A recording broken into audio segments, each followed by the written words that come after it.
back to another episode of Conversations, the show where we have the conversations that maybe if more people were having, peeps in general would feel a little more human and have access to more belonging, which is very important in today's conversation because what we're talking about today is building communities.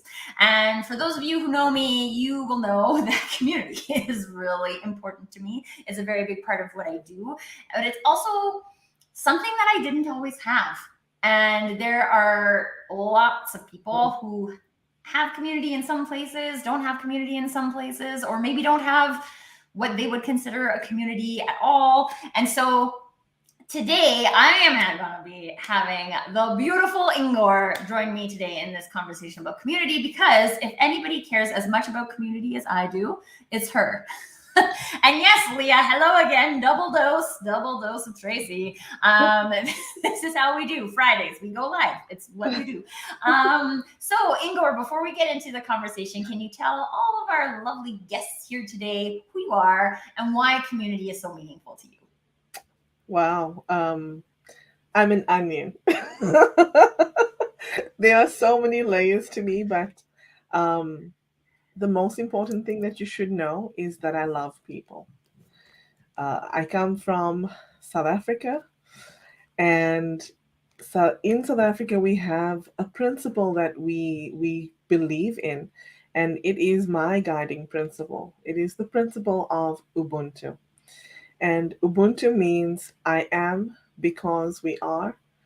And the reason why I feel that it is my guiding principle is I believe that because of Ubuntu, because I am who, because we are, because of that principle, I can truly say that who I am standing before you today or sitting before you today is really as a result of all the people that I've encountered in my life, as well as the experiences that I've had. I know we talk about, Jim Rohn's quote where he says we are the combination of the five people around us. Well, for me, I can't stop at five. There's too many people. I don't want to leave anybody out. And I believe that I truly am because we are. Oh my gosh, I feel that so deeply because I think specifically in the North American society, there's been a lot of shift to like individualism, right? Like Yes. this is for me, me. And somewhere along the line, we forgot Mm. about Mhm. we and how we contributes to me. Yeah. And when I mean, like, I can't even imagine doing my life in just a silo by myself, regardless of how much I quote unquote accomplished. Because then you don't have anybody. Well, like, one, what are you accomplishing? You're not actually helping anybody, right? Like, you're not, like, how Yes. can you contribute? But also like there's such a beautiful feeling that I get from other people when you're showing up in service, when you are helping, or when they are having the opportunity to help you in a way that only they can. There's just I don't know. Like Ingrid, would you say because you've had the you're from South Africa, you now live in North America, and so Mm. like how have you seen that kind of shift in culture play a role in how we have or don't have community? Wow. Wow. Like, This is how we do on this show. Tracy makes up questions. no, but you know what, Tracy? It's so important because people don't realize that there is a difference. And I think, it's tough because I don't want to feel like I'm bashing North American culture, but I feel that people really have moved away from that sense of community, especially in larger cities. And I didn't just move to North America, I moved to Toronto, which is honestly, if you look at somebody, if you make eye contact, they shy away, and it's like, oh my gosh, they're gonna eat me. Like, seriously, no. Let's just have that human connection. But there was a huge shift for me when I left South Africa and I came here. just in the sense of I feel like people keep you at arm's length. Um, they're not welcoming, and of course I generalize, and I hate generalizations. But this is the general consensus of how people conduct their lives. It is in silo, where and yes, there are smaller communities, smaller cities or towns that have a different culture, but I'm speaking about larger cities. And I'll tell you something. When I first moved here, I used to listen to the radio a lot. And I remember listening into a conversation and somebody said, "You know what? Torontonians are addicted to rushing." And it was like, poof. Yes, they are. You know, my husband was raised here, and even going to the store to grab a few things, it's rushing to go and get it. And whereas I feel that we need to just take it more leisurely, enjoy the little things, because honestly, they're not always going to be around.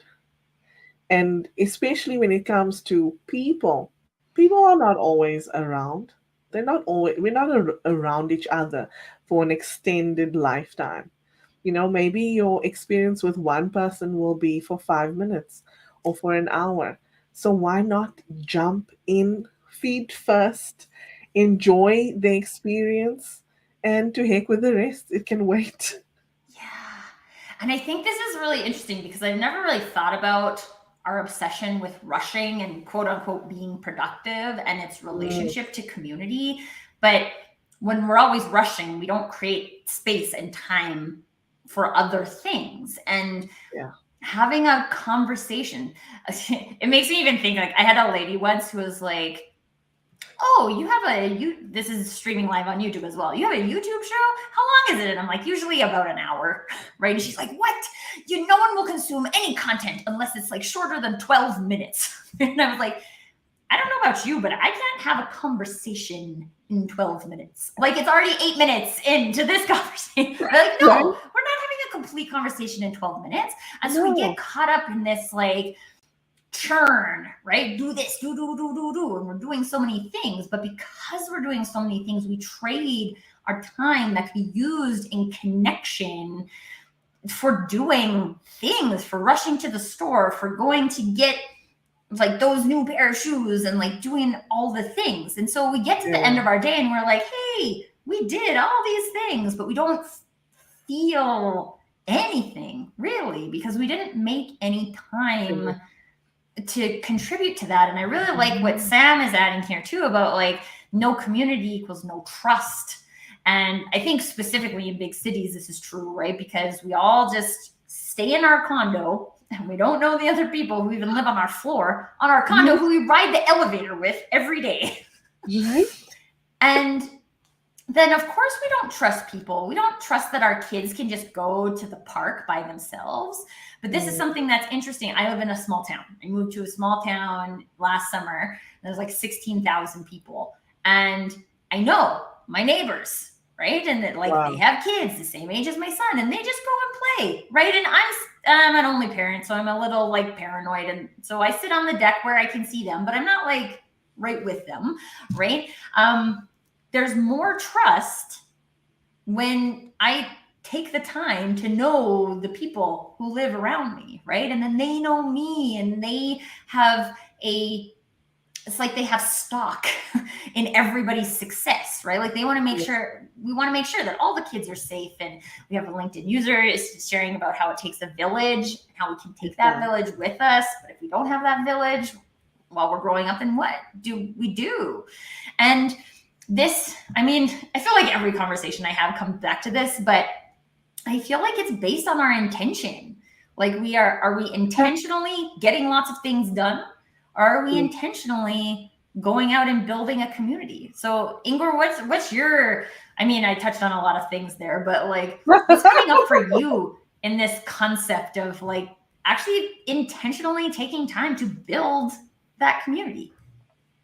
Well, okay. So I actually wrote something because I posted about this conversation that was going to happen. So I wrote something, and I want to define what that is, right? So intentional community building is the practice of intentionally creating and fostering connections and relationships within a community. So, whether you are looking to build a community in your neighborhood, workplace, or online, intentional community building can help you create that supportive and inclusive environment where everyone feels welcome and valued. I mean, that's what we want. We all want to be seen and heard. And if we're intentionally building the community with others, that helps. It fosters those relationships. It helps people because, like you're saying, you're intentional about knowing your neighbors, right? So when you're doing that, it helps them feel like you are making that effort to get to know them. And how does that make us feel? It makes us feel wonderful because now we're seen and we're heard and we feel valued, we feel welcome. So Yeah. I think that's intentional, the that's a thing. Like, great word. we talk a lot about being seen, right? Yeah. And when, even if you look at it from like a work perspective right now, this is a big problem in the work environments. People don't feel seen, they don't feel appreciated. Yeah. And we think that those things are just supposed to happen for us, right? But there's a role that we play. Mhm. Community isn't just something that gets presented to me. It's not like it's like, here you go, Tracy, you earned this now, right? Like I have to go. I have to put in work. I have to spend Yes. time learning about people. I really like this quote about being in community takes intention and commitment. It takes an ongoing commitment Yeah. to build relationships, to make time for conversations, to not just rush around and glorify the like check check check, we did all these things.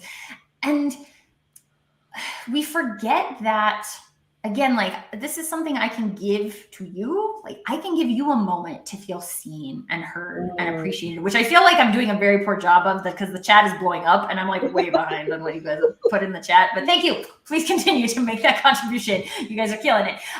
Yes, you are. But also, like, that feeling that we get when someone stops and notices us or asks us. This always reminds me of my father-in-law, who has sadly passed, but he would Um, always ask me like how my business was doing, and he has no idea what personal branding is, right? Like, he was the garbage man for the longest time. We worked for the city, and that's his realm of knowledge. But he just wanted me to know that he cared, that this is what I was doing, and that he was interested in it, even though he didn't understand it. And we just, like, I feel too, like, because we have all of this society now that makes everything easier, which I'm sure Leah will have something to say about that. And I'm like way behind on the comments, so keep them coming. I will get to them eventually. But when we're automating all the things and we're like doing the things and everything has been made, like, life is just easy for a lot of comfort exists right now, even from like sofas and office chairs and like the features we have in our cars, right? Like, the fact that mm, it's 65-inch TV now only costs like $800, right? Like, our life is focused so heavily on comforts. And the thing is that where we actually feel like wrapped in a hug is when we're in a scenario where another human sees us. And unless we put ourselves out there in a way yeah. that can be hugged, not, I mean, I like to physically hug. You don't have to physically hug somebody for this to be possible. But like, unless we put ourselves out there to create that opportunity, Right. we don't, we just get stuck. We get stuck in our like cold, calculated Yeah. things, It's a commodities clinical that we buy. environment. Yeah. Right. Yeah. With no feelings Right. involved. Yeah. And it's almost like the concept of feelings has been intentionally erased from the conversation. And like, I mean, I'm thinking specifically business again, right? We're saying like, Yes. leave your emotions at home and just come to work and be a robot, and then go home later and you can have your emotions back. Right? Like, humans Mm, don't actually that way, though. Mm. I can tell you that I'm noticing a trend in the opposite direction now, where businesses are valuing um, that people have high emotional I- IQ, and it wasn't always valued. They would say that you're just being a ninny, or you're just being too hyper emotional, right? I've always been extremely in touch with the way that something makes me feel, and I've been an empath. But feelings have been discounted in the past, yes. But I feel like there's now become, if there's a shift happening, and I'm not sure what is causing that shift, but I can see it happening, and I see that it's going to impact us positively.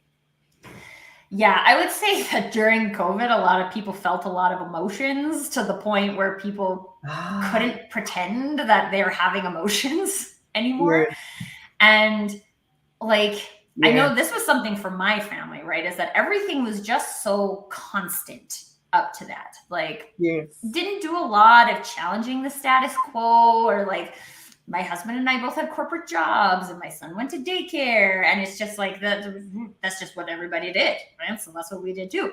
And that's right. it wasn't really like we were not being intentional at all. And then COVID kind of swept all of that away and was like, is that what you want again?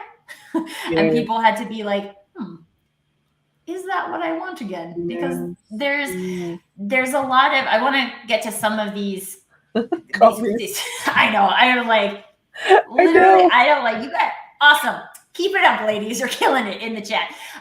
So Whitney is sharing that feelings are discounted so often, but feelings are data and we need to Yes, pay attention to them. And this is the thing, we focus so much on other data that comes in yes, for business purposes, right? But this is literally interesting data. And when you can treat it like that as well and kind of yes, separate yourself from, okay, I'm feeling this, I'm not sure what's causing me to feel that, but let's explore. Let's like do some yes, digging, some yes, data analysis, if you will, yes, on what our emotions are telling us, because there's information there, and that information maybe, mm, and this is another thing that is generally frowned upon in the work environment, is that the information it's telling us is different about every person, yeah, right? So the reason why Ingor is feeling sad or the reason why Tracy's feeling frustrated might be different things, or it might be the same thing, right? And this same thing makes you sad and makes me frustrated, mm, right? And you have to, this is where emotional intelligence comes in, right? Each of us has, my friend Kira Day always says, we have our own emotional alphabet, and we don't get taught ooh, our emotional alphabet. And so we need to learn what it is. But no one can teach me my yeah, emotional alphabet. Only I can learn my own emotional alphabet. ooh. And I can only do that bringing it back to making time and creating space for that to be available, because otherwise we can't Yes, do that analysis. yes. I want to go back to what Whitney said about feelings on data. Mhm. Because, you know, there's been so many times when I have bought out of emotion, and I think I don't speak only for myself. Because so being a South African living in Canada, we have a South African store, like a store that sells South African products. And trust and believe, I'll go in there and I'll spend a ton of money. Why? Out of nostalgia. Because I'm walking through the store and saying, and remembering how this particular product made me feel at any given time. There's a reason why some people buy Coke instead of Pepsi. It's a lot. It's tied to emotion. And if a brand proves itself to be untrustworthy, it evokes a certain feeling within us. And guess what? We're not going to support that brand anymore. So feelings really matter. Mhm. And that's interesting too, because I feel like it makes lots of sense on a brand Yes. level, because like, to some degree we have to consume, right? Like, so then we get presented with options and we decide. What makes us feel good? What makes us feel nostalgic? This is a relationship I'm struggling with right now because Disney holds a lot of like really beautiful childhood memories for me. And I really disagree with a lot of the things that they've done lately and the way in which they've done them. And it's really hard for me because it's challenging my perspective of their brand. Right. Right. But this is equally relevant on a personal branding level. And so humans interacting with other humans create an experience for them. Yes. And most of the time, one day I'm going to do like a study on this so I have a number because I just make it up every time. But most of the time, people aren't creating experiences for people intentionally. It's just them showing up how they would in that scenario. And it's not Oh, cognitive, it's not logical, it's just them being them. And you create a feeling. But if you take away, so Ingor in this it would be like taking you out of the store and being like, this store is no longer available to you, right? So yeah. now you can't have that feeling of nostalgia because the store doesn't exist. And this is the same thing that happens with interhuman connections, Addiction. Yeah. is that you get something by being around certain people. And I'm so excited because there's like a few people in this chat right now who have been on multiple conversations with me today. And I just, you wouldn't do that if you didn't like virtually hanging out with Tracy, right? So that is more meaningful to me than all of you can even know that you would Yeah. take your time with me twice in one day, Right. is really meaningful. But you don't do that with all people, right? You do that with people who contribute something to you on an emotional level. Yes. Yes. And I have to say this. Whitney, who's in the comments, she was my guest on my show this morning. Dana was on another show and she was in the comments, and now she's here. Killing it, Whitney. Because I love you, Whitney. But you see, and I'll tell you, I wore this shirt today because of her. She loves butterflies, right? Like, and it's really, and I want to share with you a quote that's part of what I believe in wholeheartedly, and it's by Maya Angelou, and she says, "I've learned that people will forget what you said, people will forget what you did, but people will never forget how you made them feel." And it's just it's kind of funny to me that that quote hasn't existed for longer in society Right? because it's so true, right? Never. And these are the things that I think, again, especially if we're rushing, we don't think about Mm, these things. mm-mm. Like, what do we actually remember about an interaction with a person? And it's Yeah. almost always on the good and the bad side, right? I want to hang out with people who make me feel good, Yes. and I would like to spend as little time as possible with people who make me feel bad.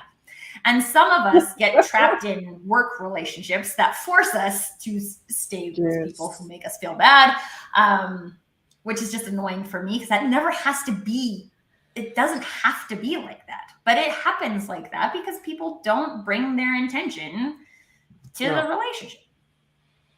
No. And but I want to say, when you're building community, you're going to have to take the good with the bad, right? And what we need to do is take the good and discard the rest. It's like eating cherry pie. When you have cherry pie, there are sometimes seeds in the pie. But does that mean you don't like cherry pie, or you like the way it tastes? You can't just change your mind because there's some seeds in there. So take everything in and discard what is not good for you, right? Just so, and in life too, like you we all have negative experiences. Yes, and that's, you don't have a choice in that, but you do have a choice in what you retain from those negative experiences. So take the lesson and discard the rest, right? So take the good with the bad, people, and discard what you don't want in your life. That's what you need to do. So let's talk a little bit more about this, Ingor, because it sounds simple, but Yeah, I it have does. been in this situation too, where like, yes, this sounds good logically, but how do I do that? How do I let go of? So a lady I was chatting with earlier today is saying like she has this really micromanaging manager, and like it's literally making her sick because she can't get work done and she's stressed out about her performance because of this manager. And so it seems, and Mm, I think I even said this at one point, right? Like you just have to turn it off, right? Like you just have to let him, he's taken enough from you, right? Like don't let him take anymore. And it sounds like an easy thing conceptually to do, but there's a lot of things that pull us back yeah. into the spiral. So, is there some things that you've done yourself, or things that you have seen your clients do that really help kind of take those steps forward towards being able to let the bad seeds go? Um, okay, so again, we're going to go back to the word intentional or intentionality because really it is about that. And I'm going to, can I do an exercise with you and your listeners? Yes, please. And everybody who's listening live or listening on the replay, I encourage you to participate in the exercise. Awesome. Okay. So wherever you are, whether you have a window that's streaming light into where you're sitting, or you have a light, right? So what I'd like you to do is look towards that light or the window. Okay. And then while you're looking, take your hand and block your vision towards the light. Okay. So when now you're looking at your hand and you're shifting your focus to your hand instead of the light, does it mean that the light's no longer there? No. No. But what's happened is because you've shifted your focus to your hand, it is really amplifying the darkness or the negativity, right? So if you move your hand aside but keep it up, the light is there and you can see the light now, right? So you're shifting your focus back to the light. The hand is still there, but it's not, you're not focused on it. So the point of that Also, that's a good arm exercise, workout to hold your arm up that long. gosh, the point of that exercise, and I've done this with adults and children alike. The point of the exercise is this: in life, we are faced with negativity as well as positivity. But when we focus on the positive, the negative is still there, but it is it's muted, right? Because the thing is, what's happening in your brain is you're shifting the focus to what is the good that's there. And although the bad is still there, it amplifies really what's good instead of what's bad. But again, when we are shifting our focus to what's negative, it causes you to feel overwhelmed with that negative energy. And this is something that I teach people because what the reason why I want people to know this is it's just like that in life. You're going to have negative, you're going to have positive, and you decide what you focus on. It's your choice. And there is actually a scientific term with regards to this, and I cannot remember what it is. It's something to do with cognitive, but it's actually a psychological term. And the thing is, what happens when you focus on negative? It brings up memories of other experiences that are similar to that you've had, and those things all work together and they amplify that negative feeling within you. But when you think and you look upon the positivity that's around you, so when you do that, it amplifies the good and the positive. And one thing that I'm going to say, people say, yes, okay, all good and well, You teach me how to shift my focus, but what do I know? It's not cognitive distortion with me. Thank you. Good try though, Whitney. We can Yes, keep having guests. I need to Yes. think about what, and I'll think about what it is, and then and come back to you. But you know, it's got to do with your cognitive memory, right? Because it's in the recesses of your brain. But one thing that I like to do, with regards to that, is have a gratitude journal. People say, yeah, what, um, we can all try to do that, and we try, but then we don't keep it up. But having a gratitude journal and focusing on those things that you can really count as blessings is so important. And then another thing is, list out different things that you've overcome in your life. Because when you do that, and you can return to that list time and again when you're going through a difficult time, and you can say, wow, like I've overcome all of this, then this is small in comparison, or this is similar, and I can overcome this as well. And then also another thing, another list that is a good thing to have is a list of all your accomplishments, because it really reaffirms that you're able to overcome whatever the challenges are that you face. Mhm. This is, I mean, I love these things because they're pretty simple activities, right? Like Yeah. there's not a lot of over complexity that exists here, but No. there are also things that a lot of people don't do. Like the number of times I've heard, like I don't journal. It's not a thing that feels right for me, but I started doing a gratitude practice before I go to sleep, and it's like completely changed Yeah. how well I sleep and how I wake up in the morning, like the energy that I wake up with in the morning. Nice. And so find your way to do this. But even the accomplishments things, like I can't even count the number of people who have told me that and I haven't done it, right? It would take probably 10 minutes, right? Or at least to get started on one. Yes. And it kind of comes back to that, like, what are we making time for? Are we making time to create these, like to move our hand away from the light? Are we making time for that? Yes. I like to, I always refer to it as the Dodge Caravan phenomenon, which if you watch the show, you'll have heard me talk about before. But it's about like when you're looking for things, you can find them. When you're Mm-hmm. not looking for things, you can't find them, right? It's like if I'm not looking for the light, if I'm not even investigating what might be blocking the light from my view, I can't Yes. find the light.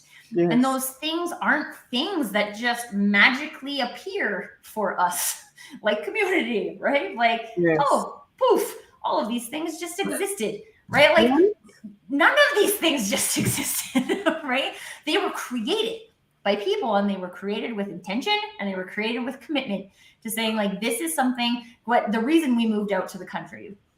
We lived in Calgary, which is, I think, like the third biggest city in Canada at this point, in terms of population. And we lived in the suburbs because I thought the suburbs would be where the people interact with the people, right? Like it's not the downtown condo. This is what will happen in the suburbs. Didn't happen, right? So we moved out to a small town. Mm-hmm. But the difference here is that I have an intention of creating a relationship with my neighbors so they will come over and borrow a cup of sugar from me, Ham. right? Like I'm creating that. It's Yes. not that I moved here and all of a sudden it existed for me. Yes. I find it easier to create here because there's less people. It's a smaller town. But like Mm. I could have done that. I could have done that in my old neighborhood, right? I didn't do that because I didn't feel like, quite honestly, I didn't feel like it was the right place for me to do that.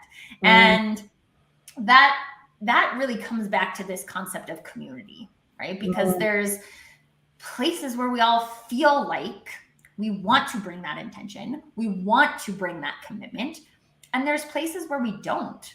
And I think it's really interesting for us to kind of just sit back and look, like where do I go and I intentionally spend time, right? Whether that's in a digital space or in real life space. Mm-hmm. Where are the places where you go where you're like, yep, I will choose that. I will actively choose that.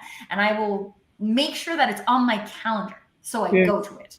Right? Or I will Yes. make sure that, like, I made scones for all of my neighbors at Christmas, and because I make scones, it's like pretty much the only thing I bake. And I wrote my email address on the card so that if you need to contact me, please do.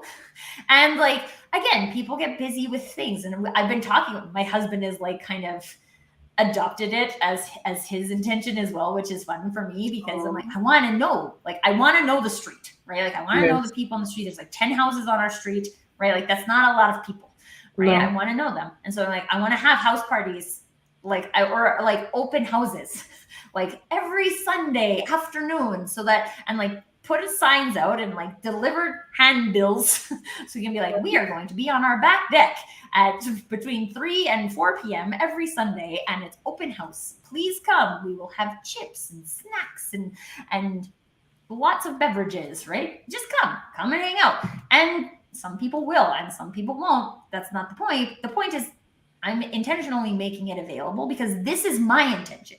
It's not Yes. their intention. I'm not waiting for their intention to Yes. impact me. I'm creating the intention, I'm creating the commitment, and I'm doing it. And then you get the right people, right? Yes. Actually, let's talk about this because we are running up on our 45 minutes, which never ends in 45 minutes because I'm the worst at that. Um, you got to know yourself, right? It's important. But like, there's if you're doing this in like a digital way, right? Mm, Like, yeah, I can send out handbills and invite people to come over to my back porch, right?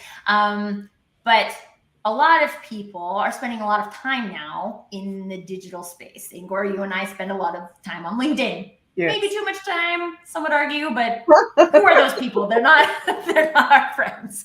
Um, they're not the people in the chat here either. We're all hanging out on LinkedIn. But like, how do we take this concept of like intentionally creating community for ourselves and bring that to life in a digital arena? Mm. There are so many options that you can do. I've seen someone actually, and I haven't done this yet, but she created a post saying, I'm gonna be going into this Zoom room at the specific time. If you're free and you'd like to join me just to have a chat and with different people, please come on.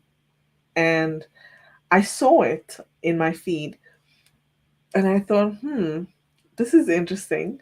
And I went and I got to know this lady just because I made the effort to do it, right? Um, One thing that I do with because I have a show is I have I have my show. I have people that come and come and support the show. I I have these people on as my guests, the people that are in my community, because this is what I see as my community. It's the people that come to my show, the people that I'm connected to. Yes, some people don't have time or whatever, and that's okay. But you build with the people that are around you, that are taking the time to really get to know you, to be able to see and hear you, right? So I have people on as my guests that are in my community. I've had many people actually reach out to me and say, I want to be on your show.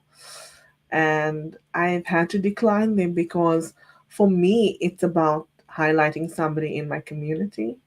And it really helps me to be able to it helps me that I know the person before I have them on my show, because then I know which questions I want to ask them. I do, of course, have a structure of questions, but I do deviate from that, as Whitney can attest to, because we actually had a part 2 of our conversation today, which is not extremely common, but it was because we deviated from the questions, because I knew who she is, and knew that what I wanted to highlight with regards to her. But it's also intentionally reaching out to people and saying, hey, you and I have been connected for a while. How about we jump on a call together? I mean, Tracy, you and I, we'd been connected for a long time before we actually had this conversation. And Thank um, you, Dr. Noopy, for making it happen. yes, right. Thank you, Noopy.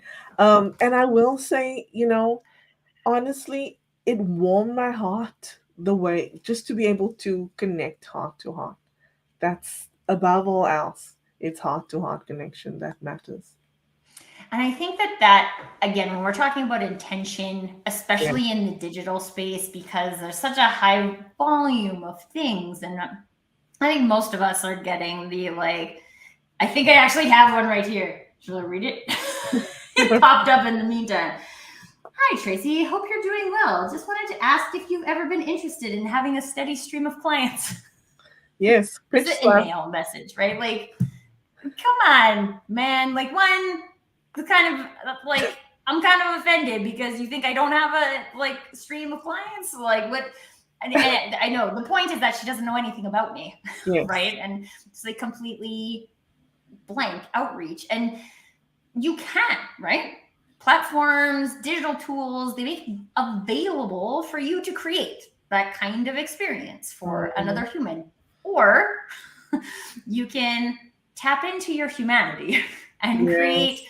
an actual human experience that would exist if you met that person in real life, right? Like if I was, and this is the thing, like Ingor and I got introduced because we like kind of run in similar circles, but we hadn't Yes. had a conversation. And then Dr. Noopy, I think, was on your show.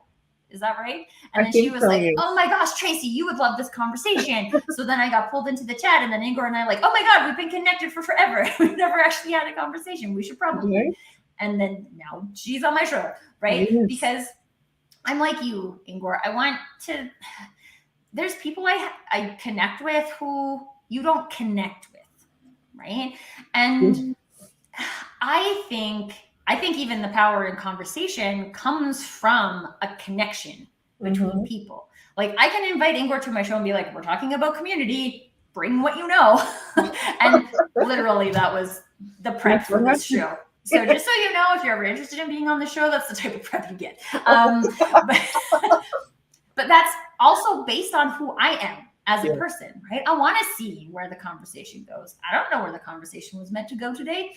And like, I don't know. There was still a whole bunch of like frequency bias, cognitive bias, I confirmation. know. People were talking, You people were said talking about it. We don't know I'm what it gonna is. go Well, in and think about. I need to think about it, and Ingor I'll will put it figure it in. out and then put it in the chat so we can Yes. confirm. But the point is that the way you would do it is relevant, right? Ingor, the way that you structure your show is what feels meaningful to you in Yes. terms of building a conversation. How I structure this show, how I structure the Your Business Peeps no pitch networking events.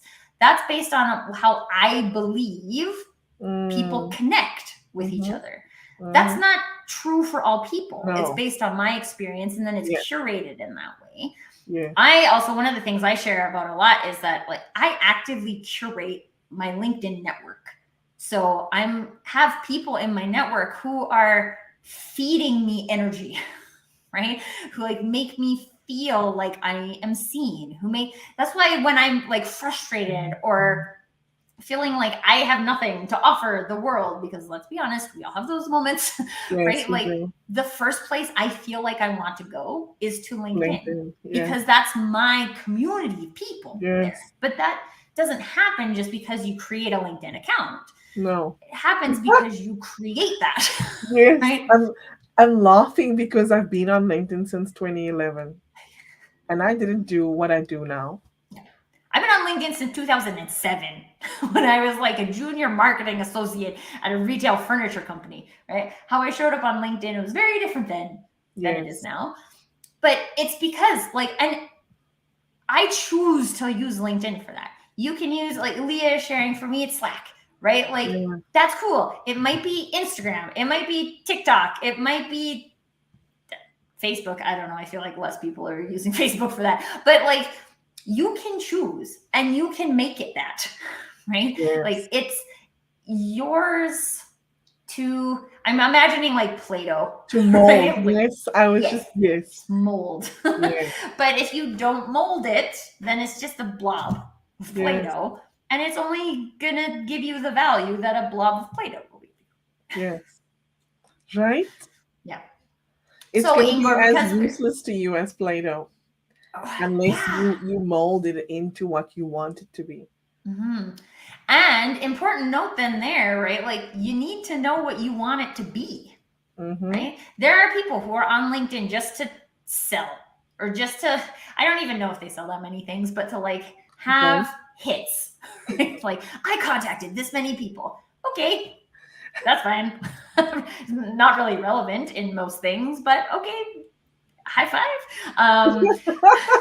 With a question mark behind it, yeah. Right? Um, and so, like, you can use it for that, right? Like, there Yes. are people, companies who use it to just post their brochures, right? Mm-hmm. You can use it for that. You can use Yes. it for just like networking with people who you've met at an in-person conference. I used it that way for a really long time. Mm-hmm. Yes, you can use it as a CV, right? Like this is all it is a digital CV for me. You can Yes. use it for lots of things. So it's really about figuring out like what do you want? What do you want? Well, one, where do you want to go? Like what's the goal at the end of the day? And Yes. this is I get a lot of people who are confused by me, right? Although Ingor, you're not one of them because you use it for the same thing. But like I literally want to build a network of people who contribute to Yes. me in this in Yes. on LinkedIn, right? Which means I need to know who you are. I need to have a conversation with you to like understand what is your light, what is your gift, what is that thing that you Right? contribute to the world that maybe I can take advantage of, not take advantage of in a nasty way, but like that Yes. can contribute to me because that's where our trade exists. But if we stop at just hashtag impressions or we stop at just hashtag connections, right? Then Yeah. we're again, if you're the point is to have a lot of connections, then okay, maybe you're checking the box, but at the end of the day, what's the point of having a lot of Yes. connections? Is it to feel like you have a place? Is it to feel like you get to make your contribution? Mm. What is? I think this is a cool place to kind of wrap up for today because when we're talking about building community, you really need to know what you're building a community for. Yeah. And so, Yes. Ingrid, share a little bit with us because you do a lot of like community building yourself, but also helping other people build communities. What is important to get to as a like why on a why for why this community exists? So I like you can see I'm the connection catalyst. So I love the alliteration of the C's just because of the way that it sounds. And so I speak in alliteration when it comes to LinkedIn and the strategy that I use. But I will tell you the whole point of building this community at the end of the day is my last C, which is collaborate. It is to come together to build something that's bigger than we are and better than we are. To be able to contribute to the the beautifying of our world, really, to help the world become a better place for us to live in, and to help others become a better version of themselves.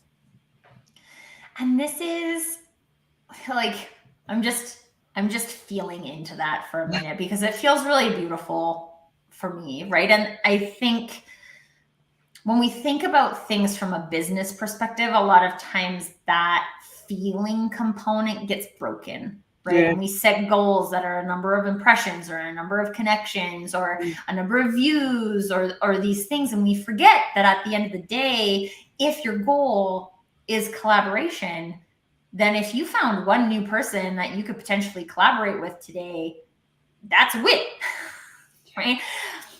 Especially if you're like igniting a collaboration in a way where two Oh, people are just like doing what like in their genius, right? right. They can just be in their genius and give what only they can give Oh, to the world. Like I would trade a lot of things to know that gave one Yeah. person that space today. And this is the thing, Beautiful. right? Like we talked about emotions earlier on in the show, and Mhm. this is innately like the building of a community so that it's meaningful is innately tied to an experience. It's innately Yeah. tied to relationships. It's innately tied to emotions and how you feel when you're with those people. Yeah. And if you're looking at building a local community, maybe it's easy. Like if I'm trying to build that kind of relationship with my neighbors, maybe it stays a little bit more forefront in my mind because like literally I will be successful at the end of my life if someone has come over to my house to borrow a cup of sugar or really to take a cup of sugar. Cause let's be honest, I'm not giving it back. Right.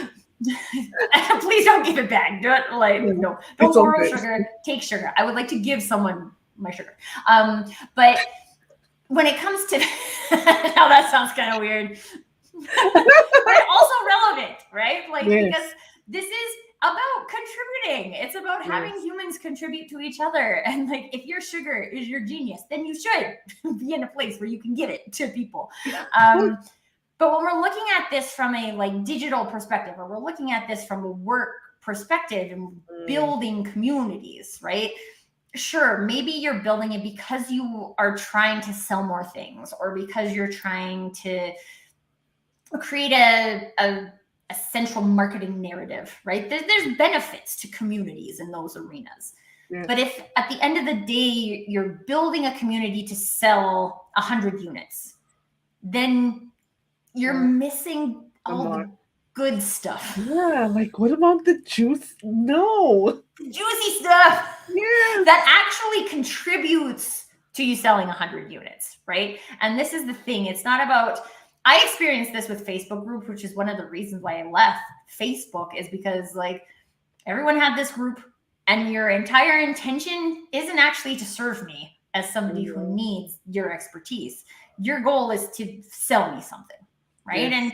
And the way I experienced that, this just like I shared with that like that email message earlier. You have no interest in learning about me as a human. You have interest in selling me something. Yes. And I don't accept. Right? I don't accept.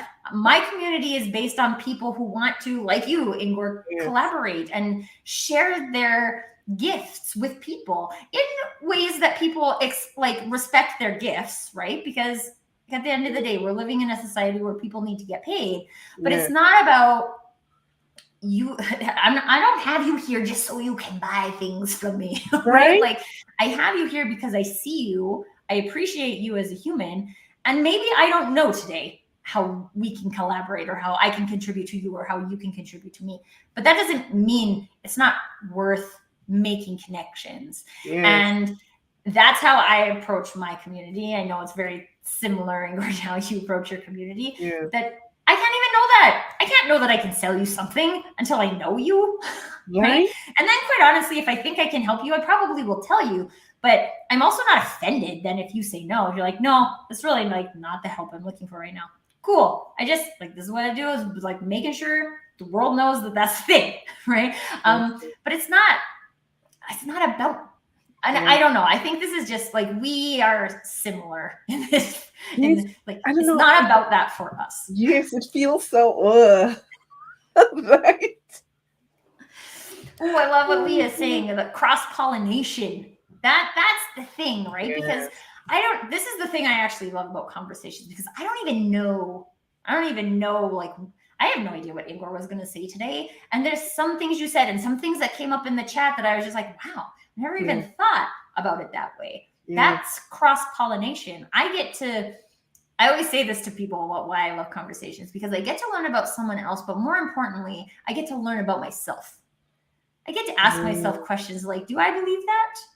Or you say something and I'm like, yes, I get like a full body yes, right? And like, okay, I believe that. That's not true with all people. And so it's just, I might steal that from you, Leah, this whole concept of cross-pollination, because that's what makes it more, right? Like you started with this and you came to this conversation today, and hopefully everybody feels like they're leaving with more. than Yeah. what they came in with. And Honestly, like, dude, I just feel like that is the most beautiful thing that a community can give to you. So much that it gets a dude. right? Don't normally say that.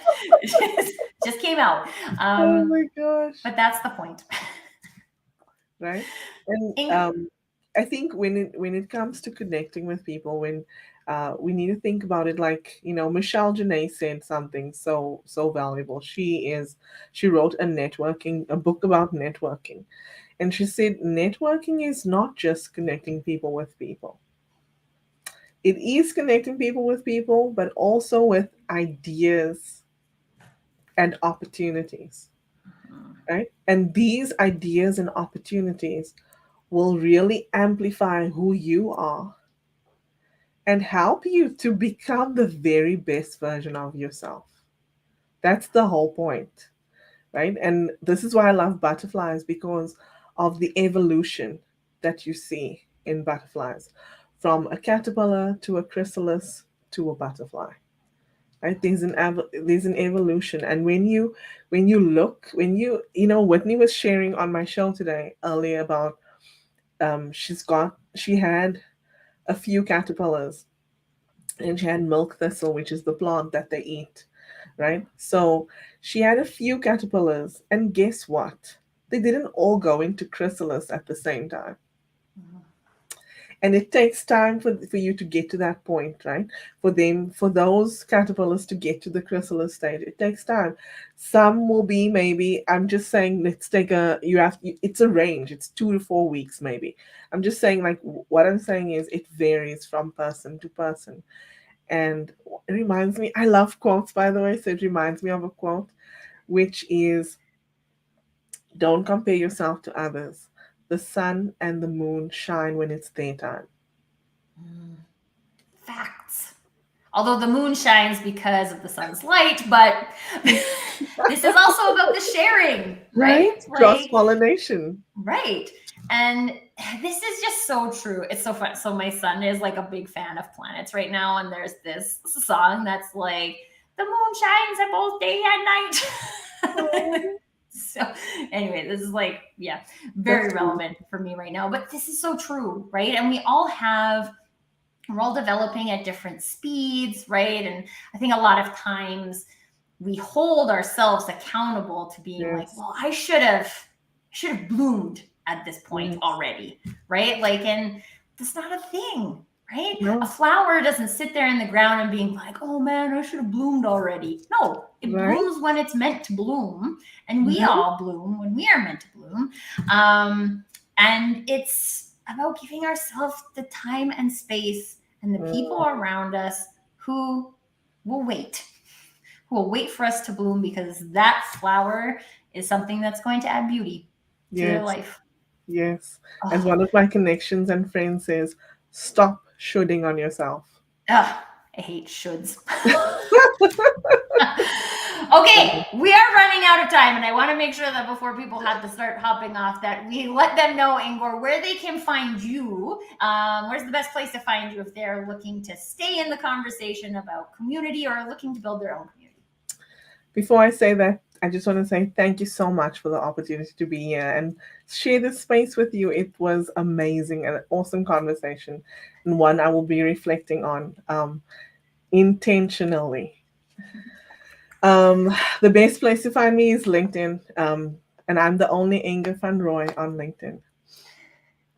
So you will find her, and she's also tagged in this post, so, or the event. So you can just click on her name and go find her over there.